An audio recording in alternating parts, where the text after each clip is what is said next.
SAST versus DAST. Which should you choose? Many teams feel like they have to choose between the two, but in reality, there's value to both. The real question is how to make the most out of each, together. In this video, we'll break down what each does, then show you why correlation matters more than the debate between the two. What is SAST? Static application security testing is white box security testing that scans application code statically. It analyzes source code line by line to find vulnerabilities before the code is compiled. Static testing is great at finding insecure coding practices and known CWEs by flagging patterns in code. The advantage: early detection during active development when fixes are cheapest. The limitation: higher false positive rates.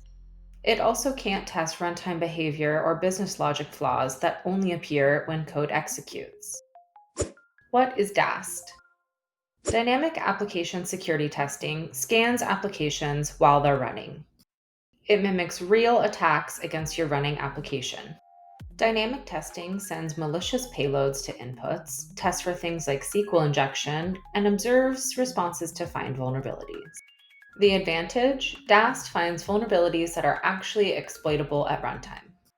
It can find business logic flaws, authentication bypasses, and runtime-specific risks that static analysis misses entirely. The limitation: it happens later in the development lifecycle and can require a heavier configuration lift. The problem: tool sprawl. So as you can see, having both SAST and DAST is ideal, but challenges can arise when findings aren't correlated. Let's say a SQL injection vulnerability exists in your application. Your SAST tool flags it and creates a ticket. Your DAST tool catches the same issue at runtime and creates another ticket. AppSec engineers burn hours determining these are identical issues. Developers receive conflicting signals about what to fix first. Teams waste 40 to 60% of their time on duplicate triage instead of actual security work. The answer isn't choosing between SAST and DAST, it's connecting them. The solution: SAST and DAST correlation. When you correlate SAST and DAST findings, something powerful happens. That SQL injection appears as a single finding with complete context. You get the vulnerable code location from SAST, runtime exploitability confirmation from DAST, and consolidated remediation guidance. First, you can stop guessing at priorities. A critical static finding that DAST proves unexploitable gets deprioritized. A medium finding that DAST confirms is both discoverable and exploitable jumps to the top of your queue.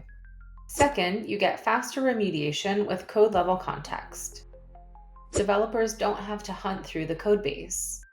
They get actionable context pointing to both the problem and the fix. Third, you benefit from continuous validation.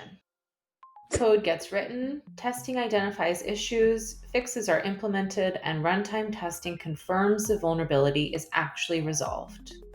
And all of this is tracked as a single security lifecycle rather than disconnected events. To recap, SAST and DAST shouldn't compete for your resources. They're complementary tools that create complete coverage when correlated. Static testing catches issues early at the code level. Dynamic testing catches exploitable vulnerabilities at runtime. Correlation eliminates duplicate work and provides the actionable context teams need to prioritize real risks and fix them faster. Ready to transform security findings into actionable intelligence? Visit StackHawk.com to learn more.